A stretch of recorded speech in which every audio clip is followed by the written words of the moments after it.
పితా పుత్ర పవిత్రాత్మ నామంన ఆమేన్. ఈరోజు దేవుని వాగ్దానం.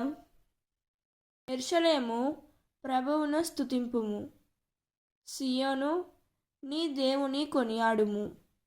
ఆయన నీ కవాటములను బలపరుచును, నీ పౌరులను దీవించును. కీర్తన 147వ అధ్యాయం 12వ వచనం.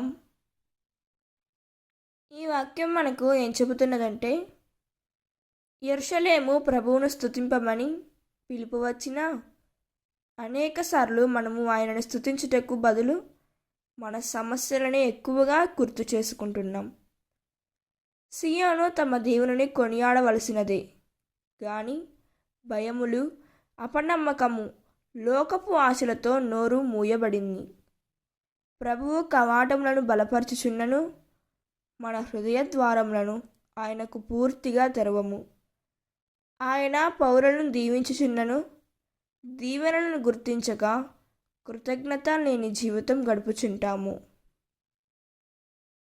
దేవుడు ఈ వాక్యం వింటున్న ప్రతి ఒక్కరిని దీవించునుగాక.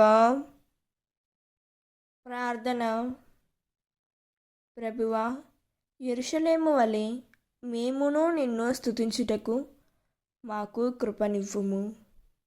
సియోను వలె మా దేవుడైన నిన్ను సంపూర్ణ హృదయంతో కొనియాడే మనసు మాకు దయచేయుము తండ్రి.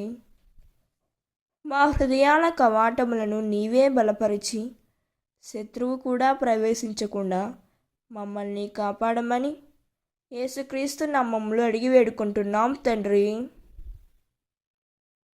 ఆమేన్. God bless you.